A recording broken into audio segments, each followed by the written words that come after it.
와이프도 제 손으로 라면 하나 끓여본 적 없이 귀하게 자란 막내 아들입니다. 그래서인지 어릴 때부터 연애를 하게 되면 꼭 연상을 만나게 되더라고요. 동갑인 여자 사람 친구도 별로 없습니다. 유일하게 있는 동갑 친구는 제가 너무 어린 티가 나고 귀하게 자란 티가 나서 재수 없다고 매번 말해줍니다. 오냐오냐 자란 티를 덜 낼 수 없겠냐고 하더군요.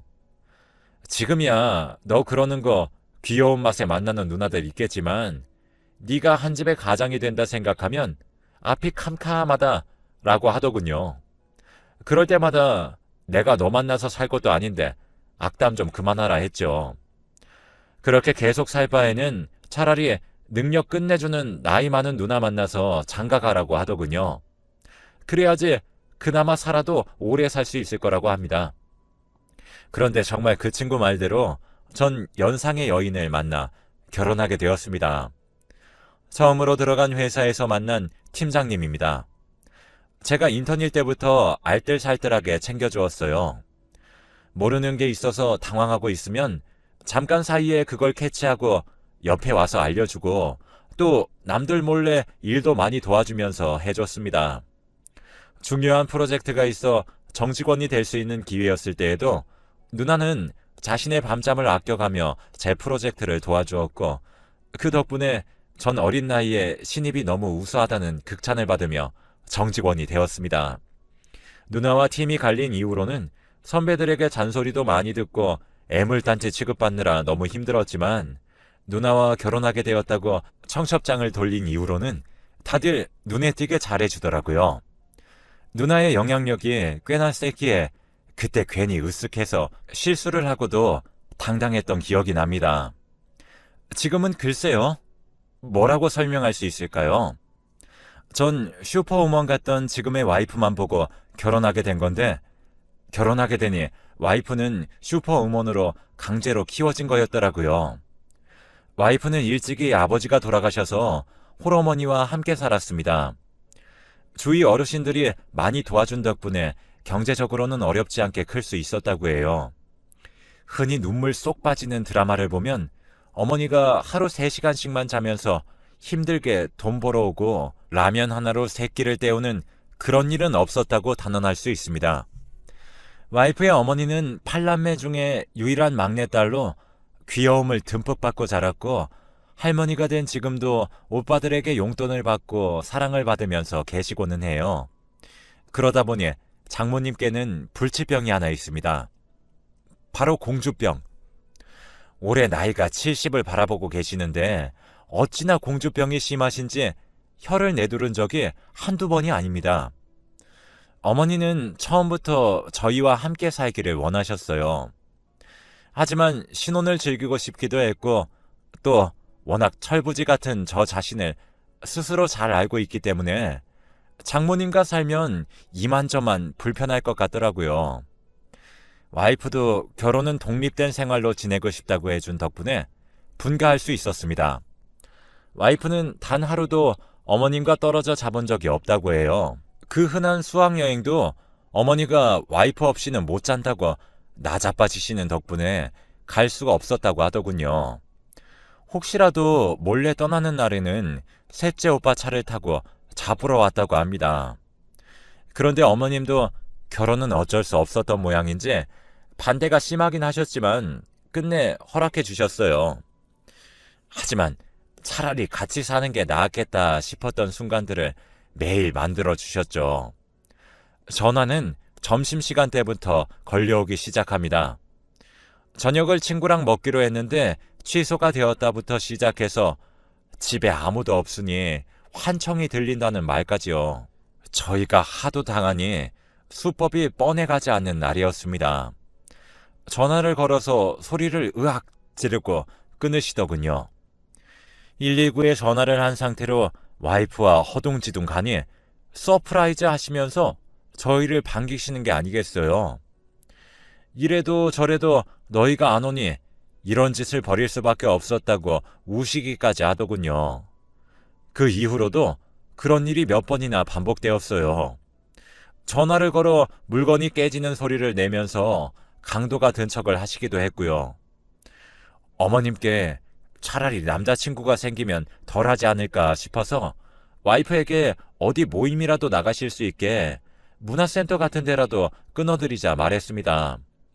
그런데 와이프가 하는 말이 당신 같음 저 나이에 공주님처럼 떠받들여야 하는데 그게 쉬울 것 같아?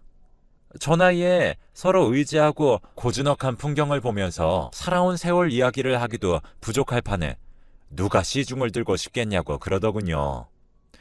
그럼 계속 새벽이든 언제든 어머님 저런 소동 부릴 때마다 우리가 달려가야 하는 거냐고 하니 자신이 잘 말해보겠다 했어요. 해결이요? 절대요. 그래서 해결이 될 일이었음 애초부터 그런 소동 따위 일어나지도 않았겠죠. 그래서 저희는 울며 겨자 먹기로 결국 어머님과 살림을 합치게 되었습니다. 살림을 합친 이후로 새벽에 그런 소동은 없었지만 피곤한 건 그대로였어요. 까만 점만 봐도 벌레 아니냐면서 호들갑을 떠시며 저희 부부 침실로 벌컥 문을 열고 들어오시는 건 기본이었어요. 이건 아니다 싶었던 건 제가 동창회가 있다는 걸 어머님께 말한 날이었습니다. 오늘 늦을 것 같으니 와이프와 오랜만에 데이트도 하시고 맛있는 것도 먹고 모녀끼리 오붓하게 지내시라고 했더니 장모님 하는 말이 어머 얘 마침 나도 심심하던 찰나에 잘됐다. 나도 어린 오빠들이랑 놀아보자 하면서 저를 따라 나갈 채비를 하시는 게 아니겠어요. 저는 너무 놀라 눈만 동그랗게 뜨고 있으니 와이프가 뭐 하는 거냐고 엄마 나오기 전에 빨리 나가라고 등 떠밀길래 슬리퍼 신고 나오고 말았습니다. 오랜만에 친구들 만나는 자리에 슬리퍼 바람이라니 창피하기도 하고 어쩌다 내 신세가 이렇게 됐나 싶은 마음에 헛웃음밖에 안 나오더라고요. 아무튼 그래도 친구들 만나는 자리에 가서 웃고 떠들고 노느라 그동안 장모님으로 인해 스트레스 받았던 부분이 조금은 씻겨 내려가는 것 같았습니다. 문을 벌컥 열고 우는 소리로 제 이름을 외치는 장모님이 등장하기 전까진요. 하늘이 노래진다는 게 이런 기분인가요? 결혼식에 와서 장모님을 만났던 친구들이 엉거주춤 일어나서 오셨냐고 인사를 했고 장모님은 씩씩거리며 얘가 나를 두고 가서 오빠들 못 만날 뻔했다면서 콧소리로 애교를 부리시는 거 아니겠습니까? 뒤에 앉아있던 젊은 커플이 어머니 흉내를 내는 걸 전 똑똑히 들었습니다. 귀까지 얼굴이 빨개지더군요. 뒤쫓아서 와이프도 들어왔습니다. 본인이 엄마를 말린다고 말렸는데 이게 최선이었다고 미안하다 하더군요. 친구들에게도 미안하다 했습니다. 하지만 장모님 앞이니 괜찮다고 한 거죠. 정말 괜찮아서 괜찮다고 한 게 아닌 것을. 어머님은 거봐 괜찮다잖아. 내가 있어서 분위기가 산다니까 하면서 본인이 살아온 이야기부터 시작해서 별의별 이야기를 하시며 누가 말이라도 꺼낼라 치면 눈치를 주는 겁니다. 어디 어른이 말하는데 잘라먹고 지 이야기를 하냐면서요. 어머님은 모임에서 단 5분도 본인이 주목받지 못하는 걸 견디지 못하셨어요. 교도는 저희 둘만 하면 되는 걸 동창회에서 제 친구들과 함께 다 같이 하고 왔습니다. 그 와중에 제 친구 놈이 어머님께 젊게 사시는 모습을 보니 참 귀여우시다 그렇게 말해버리는 바람에 어머님이 또 따라오게 생겼지 뭡니까? 그래서 와이프와 저는 거의 강제로 어머님을 문화센터에 데려다 드리기 시작했습니다. 그런데 문화센터 원장님이 전화를 걸어 제발 어머님을 데리고 가라고 사정사정을 하더라고요. 거기 있는 할머니 할아버지들과 싸우고 다니신 거예요.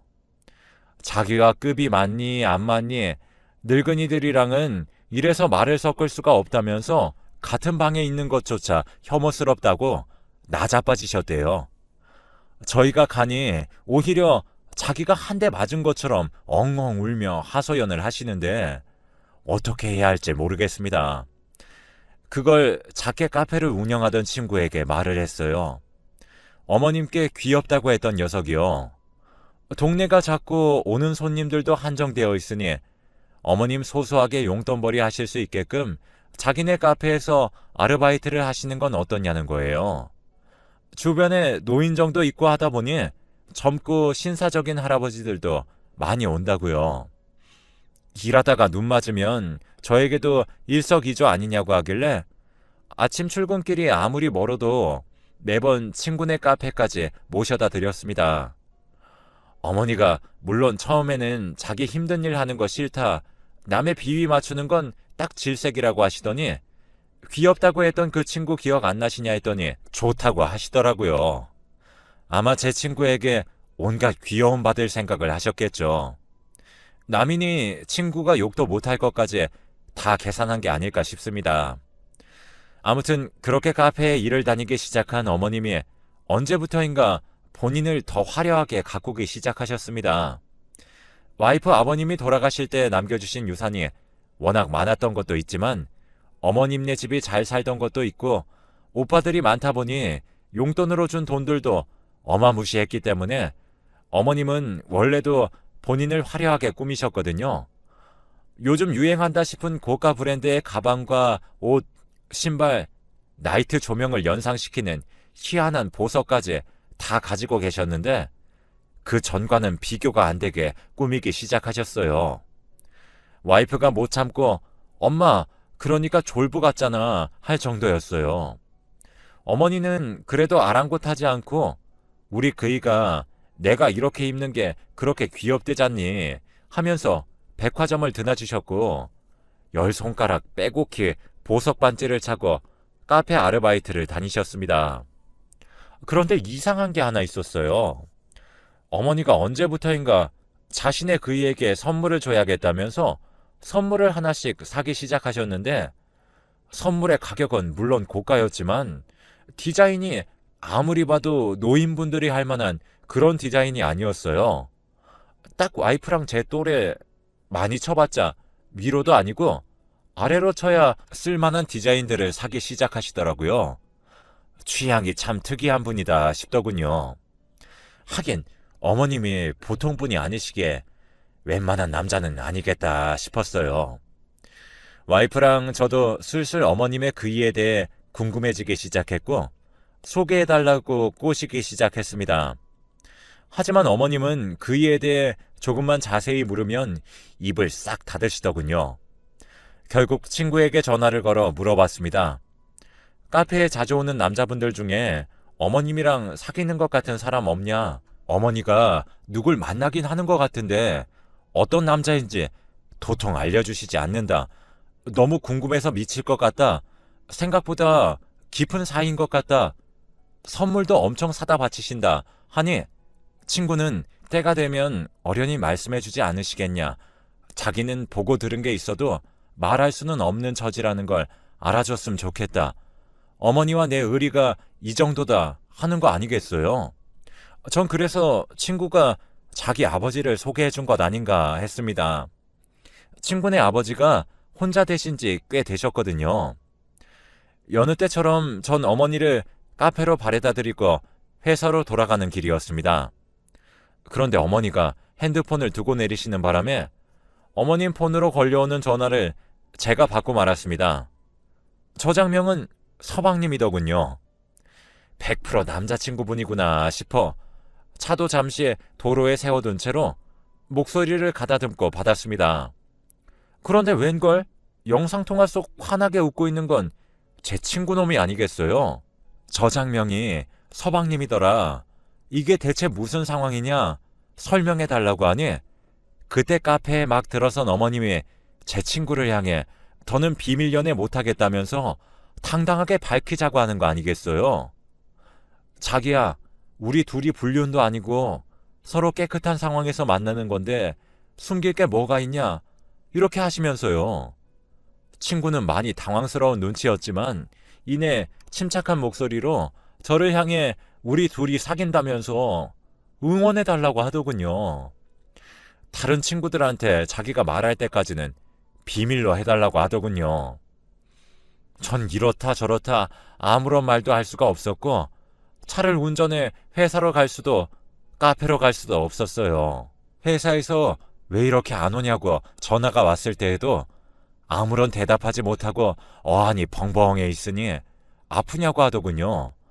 정 엉엉 울면서 와이프에게 전화를 했습니다. 지금 어디쯤인데 도저히 운전을 해서 갈 수가 없으니 나를 데리러 와달라고 했어요. 사실 와이프가 저보다 충격을 더 받을 테지만 그때 제 심정은 누구의 충격을 배려해 제 감정을 숨길 수 있는 이성이 없었답니다. 와이프가 왔고 와이프에게 모든 사실을 털어놓았어요.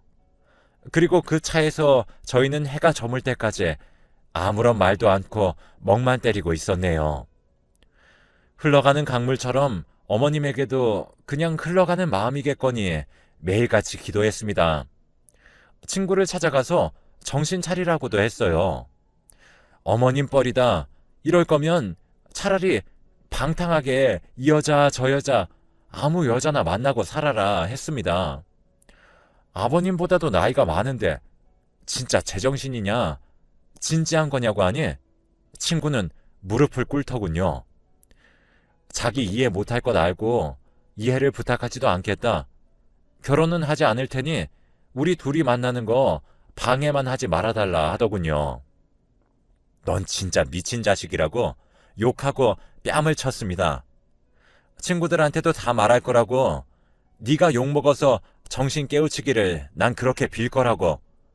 그 일이 있고 나서는 어머님이 짐을 싸서 나가셨어요. 돈이 될 만한 보석 같은 것들 싹 챙겨서 나가셨더라고요. 편지 하나만 있었습니다.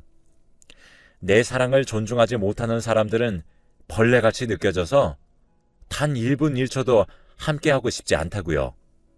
유산도 저희에게 남겨줄 것은 단 영원이니 잘 먹고 잘 살라고 하시면서 자신이 죽으면 그때 육개장 한 그릇 줄 것뿐이라고 하셨습니다. 갈 곳은 뻔했지만 저희 둘은 찾지 않았습니다. 저희 둘의 정신을 부여잡고 회사 나가는 것만 해도 빠듯하였으니까요. 그렇게 생각보다 긴 시간이 지났습니다. 와이프와 저 사이에 아이가 생겼고 그 아이의 도를 3개월 정도 앞둔 시점이었어요.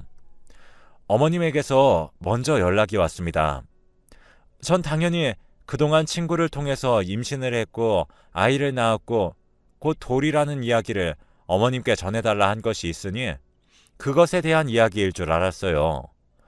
그런데 어머님이 제일 먼저 하신 말은 살려주세요 였습니다. 저희는 영문도 모른 채 갑자기 절박한 어머니의 외침을 듣고 112에 신고를 했습니다. 그 이후 정신이 좀 들었을 때 친구에게 전화를 걸어 지금 어머니와 함께 있냐고 물으니 잠시 외출을 하신 것 같다고 하더군요. 요즘 치매기를 살짝 보이시는데 이렇게 나가시면 잘 못 찾아 들어오셔서 걱정이라는 말을 하길래 그런 걸 왜 진작 말하지 않았냐고 나무랐습니다. 친구놈이 하는 말은 아이가 생겨서 행복해하고 있는 저희 부부에게 걱정을 끼치고 싶지 않았다고 해요. 또 자기가 사랑하는 사람이기 때문에 어차피 자기가 책임질 일이니 말하지 않았다고 하더군요. 하지만 경찰이 먼저 어머님을 찾았고 어머님 입을 통해 들은 이야기는 제 두 귀를 의심할 만한 것이었습니다. 사랑이라고 믿으셨다고 합니다. 또 사랑이기를 믿은 날들도 있었다고 하시더군요. 그동안 저희에게 애처럼 굴었던 지난 날들이 남편을 일찍 잃은 여성으로서 외로운 마음을 달래지 못해 버린 민폐였음을 알면서도 마음이 허기져서 그러셨다고 고백하셨습니다. 그래도 그걸 지혜롭게 풀어낼 걸 사랑인 척하는 거짓 노름에 자신이 놀아났다고 하셨습니다. 친구와 무슨 일이 있으신 거냐고 하니 친구에게는 자신이 아닌 다른 사랑하는 사람이 있다 하더군요. 친구에게는 오래전부터 친하게 지내는 군대에서 알게 된 형이 있었습니다. 얼마나 돈독한지 군대를 제대한 이후에도 줄곧 연락을 하며 지냈고 서로 집을 합쳐 산 지도 꽤 된 걸로 알고 있었습니다. 어머님이 집을 나간 시점에는 묻진 않았지만 당연히 그 형은 결혼을 해서 나갔든 집을 그냥 나갔든 했을 줄 알았죠. 하지만 그 형과 제 친구, 어머니 이렇게 셋이서 불편한 동거를 하셨다고 합니다. 처음에는 둘이 참 사이가 좋게 잘 지내길래 사랑하는 사람이기도 하고 또 와이프 바로 위에 남자아이가 있었는데 일찍 교통사고로 잃었다고 해요. 그 아이가 살아 돌아온 것 같은 기분도 들고 하길래 잘해주셨다고 해요. 웬만한 건 가사 도우미를 불러 해결하셨지만 그래도 한 번씩은 꼭 직접 차린 밥을 해먹이셨을 정도로 지극정성이셨다 하더군요. 하지만 여자의 직감이랄까? 둘의 사이가 심상치 않은 게 느껴지더라는 겁니다. 외출을 했다 돌아오면 둘이 황급히 떨어질 때에도 분위기가 묘했다고 해요. 그런데 하루는 밤에 잠이 오질 않아 새벽에 자연스레 눈이 떠졌다고 합니다. 원래라면 다시 잠을 자시거나 방에 있는 TV를 틀어 드라마를 보셨겠지만 그날은 이상하게 제 친구를 찾아가고 싶었다고 해요. 그리고 그곳에서 믿을 수 없는 둘의 대화를 들었다고 합니다. 둘은 서로 사랑하고 있었다고 해요. 하지만 결혼할 나이가 되니 사람들 보는 눈도 있고 해서 위장 결혼을 해야 할까 했던 찰나에 저희 어머님이 눈에 띄었던 거죠. 돈도 많았고 쓰는데 아낌이 없으셨으니 남자를 사랑한다는 것도 숨길 수 있었고 경제적인 여유까지 가질 수 있어 너무 좋았다고 합니다. 하지만 어머님과 사는 게 너무 불편했던 그 형이 투덜거렸던 거예요. 저 할망구랑 언제까지 살아야 하냐? 아까 보니 진짜 사랑하는 것처럼 쳐다보던데 마음이 변한 거냐? 이런 사랑 싸움이요. 어머님이 참지 못하고 그 방에 들어선 이후 자유롭게 할 수 있던 외출도 할 수 없었고 휴대전화도 빼앗긴 채 그대로 감금 생활 당하셨다고 해요. 전 온몸이 떨려서 말도 제대로 나오지 않았지만 친구놈이 뭐라 말하나 꼭 들어야겠다 싶더라고요. 근데 그때 문득 스쳐 지나간 다른 친구의 말이 떠올랐습니다. 제 어머니와 놀아났다는 말에 난 그놈 남자 좋아하는 줄 알았어. 학교 다닐 때부터 약간 그런 끼가 있지 않았냐 했었거든요. 그땐 위로해 주느라 하는 말이다 생각했는데 그 말을 했던 친구에게 연락했습니다. 다른 애들한테는 말하지 말고 너만 알고 있으라고. 혹시 그놈